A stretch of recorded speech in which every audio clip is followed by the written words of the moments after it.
இறைவா வணக்கம். என் செல்வங்களே உங்களுக்கும் வணக்கம். தாத்தா ஏதாவது புதுசாக ஏதாவது சொல்லுங்க தாத்தா. ஏதாவது கண்டுபிடிச்சிங்களா? ஆ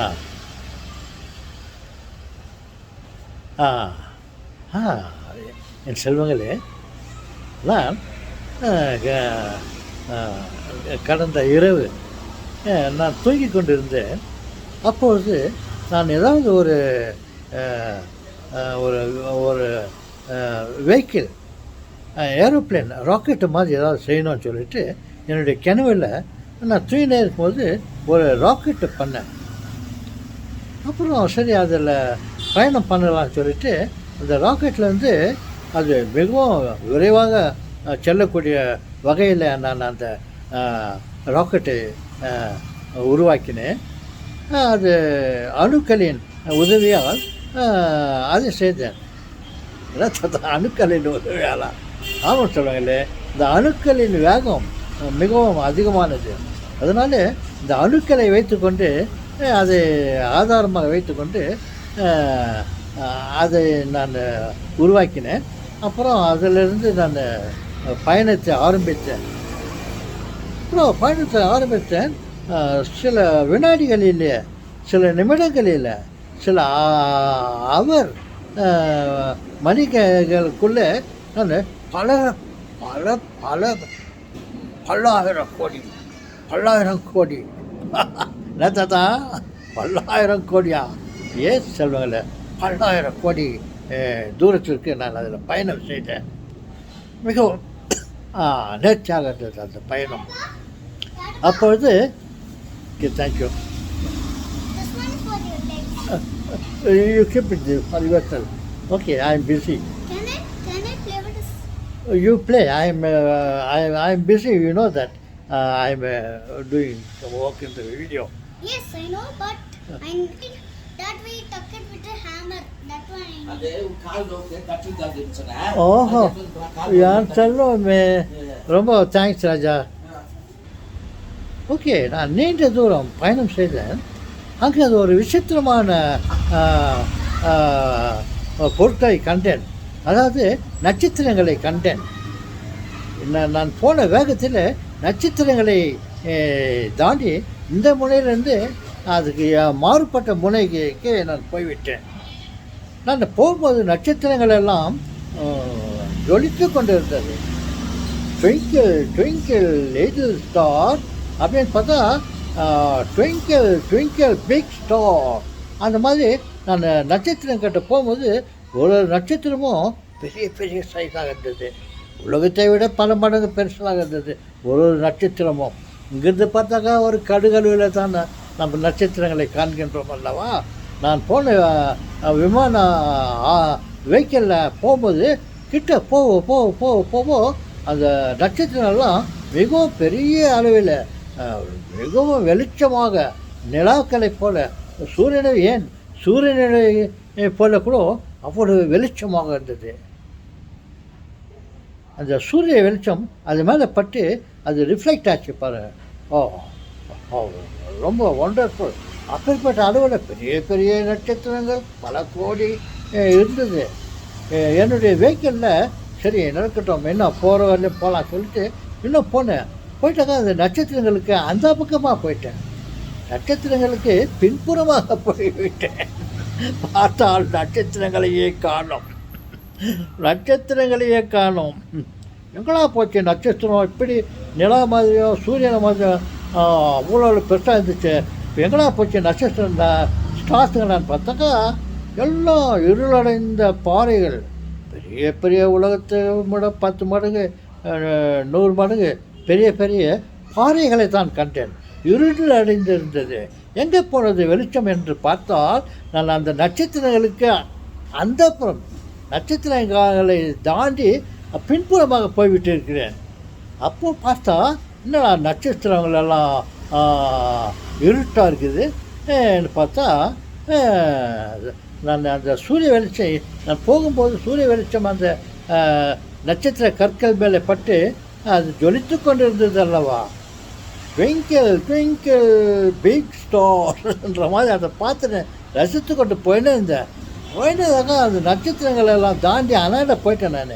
அங்கேருந்து பார்த்தாக்கா நட்சத்திரங்கள் எல்லாம் இருளடைந்த பாறாங்கற்கள் மாதிரி இருந்தது. அதுக்குள்ள யாரோ வந்து என்னை டிஸ்டர்ப் பண்ணிட்டாங்க. அப்புறம் தூங்கி எழுந்து பார்த்தா நான் தூங்கிட்டு நான் கனவு கண்டுக்கிறேன் அப்படின்ட்டு நான் யோசித்தேன். பாருங்கள் செல்வங்களே, நட்சத்திரங்கள் கூட அந்த சூரியனுக்கு எதிர்ப்புறத்தில் இருப்பதால் அந்த சூரிய வெளிச்சம் அந்த நட்சத்திரங்களின் மேல் பட்டு அந்த நட்சத்திரங்கள் எல்லாம் பெரிய பெரிய அளவில் அது ஜொலித்து கொண்டிருந்தது. நான் எப்போ அந்த நட்சத்திரங்களை தாண்டி அந்த பக்கமாக போயிட்டோனோ அப்போ சூரிய வெளிச்சம் நட்சத்திரங்கள் மேல் பட்டு பின்புறத்தில் இருளாக காணிருந்தது. நட்சத்திரங்களுக்கு கூட இந்த மாதிரி நிலைமை தானா? எப்போதான் பார்த்தாலும் நட்சத்திரங்கள்லாம் ஒளி விட்டு பிரகாசித்து கொண்டிருந்தது. குழந்தைகள் எல்லாம் அதை பார்த்து ட்விங்கிள் ட்விங்கிள் லிட்டில் ஸ்டார் எனக்கு தூரத்தில் இருக்கிற பாரு அது சின்னதாக தெரிஞ்சு. அதனால் அது எப்போ பார்த்தாலும் நட்சத்திரங்கள் ஒளி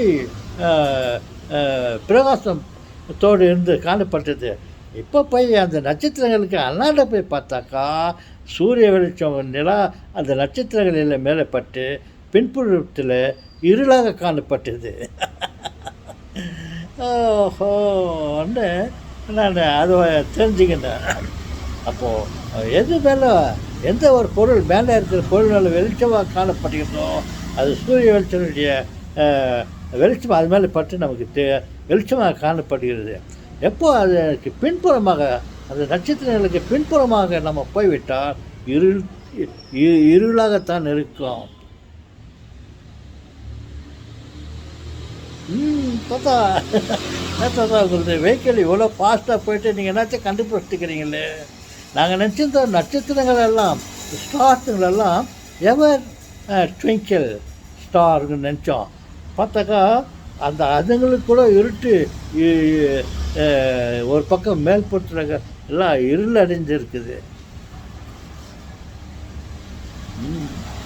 தாத்தா நீங்கள் சொல்லி தான் எங்களுக்கு தெரிஞ்சு தாத்தா. நாங்கள் இதுக்கு முன்னே நாங்கள் அதை பற்றி நாங்கள் யோசிக்கவே இல்லை. நட்சத்திரமா ஸ்டார்ஸா twinkle twinkle always twinkle twinkle நீங்கள் சொன்ன பார்த்தா தான் ஓஹோ நட்சத்திரங்களை கூட அதுக்கு அதுங்களுக்கு எவர் பிளாக் அது வந்து உலகத்தை மாதிரியும் மற்ற கிரகங்களை மாதிரியும் அது ரவுண்ட் அடிச்சுன்னு இல்லை, அது அப்படியே அங்கங்கே வச்சுட்டு இருந்தது. அது நட்சத்திரத்துடைய மறுபக்கம் எப்போதுமே இருளடைந்திருக்கிறது. நான் சொல்லுவது ஒரு கற்பனையாக இருந்தாலும் என் செல்வங்களே அது உண்மை.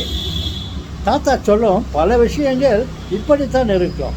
சிரிப்பார்கள், கை கொட்டி சிரிப்பார்கள், நானும் கை தட்டி சிரிப்பார்கள். தாத்தா சொல்கிறதெல்லாம் இந்தடா தாத்தா இந்த மாதிரி வயசாக புத்தி கேட்டு போயிட்டு என்னென்னவோ தப்பாக சொல்கிறாருன்னு நினைப்பாங்க. ஆனால் அதில் உண்மையும் இருக்கும். இப்பொழுது இல்லை, ஒரு காலம் வரும்.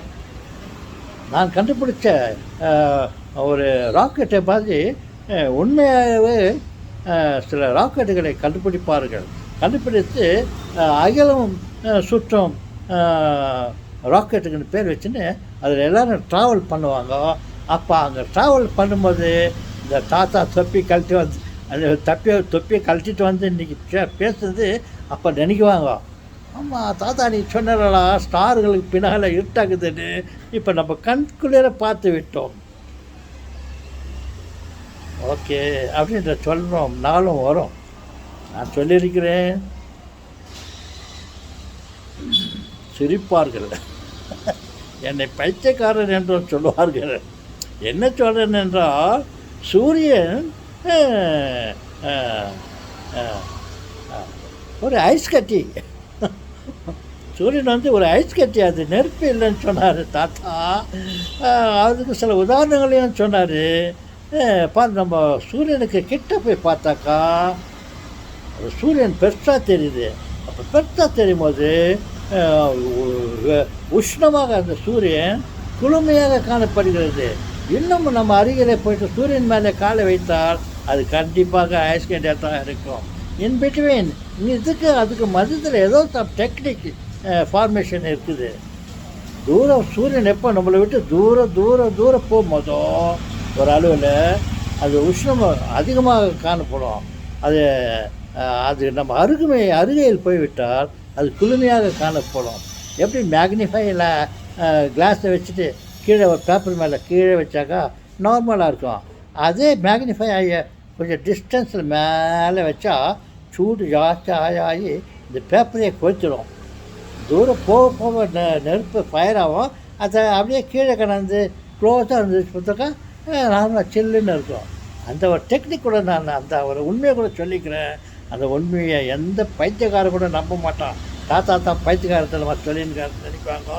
என்னுடைய கற்பனை சில சமயத்தில் கற்பனையாகவே இருக்கும்.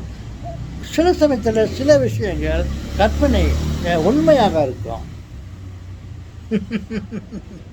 தாத்தா சரிங்க தாத்தா,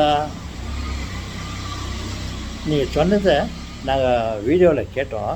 இது என்னுடைய ஃப்ரெண்ட்ஸுங்களுக்கெல்லாம் சொல்லி நான் தெரிவிக்கிறேன். ஸ்டார்ஸுங்கெல்லாம் ஒரு பக்கத்தில் இருட்டாக்குதுடா. நம்ம நினச்சிருக்கிறோமே எப்போ பார்த்தாலும் ஸ்டாருங்கெல்லாம் ட்விங்கிளாக இருக்குதுன்னு. எங்கள் தாத்தா போய் பார்த்துக்கிறாரு. அது ஸ்டார்ஸுங்கெல்லாம் சின்னதாக ட்விங்கிள் இல்லை, பெரிய அளவில் பூமியை மாதிரி 10 மடங்கு 100 மடங்கு சின்னது பெருசு எல்லாம் அந்த மாதிரி இருக்குது. அப்போ இன்னொன்று the other side of the star ஒரு டார்க் கலர். தாத்தா சொன்னாரா அப்படி நான் சொல்கிறேன் தாத்தா. Okay bye. என்னது பாயா? தாத்தாடா நான்.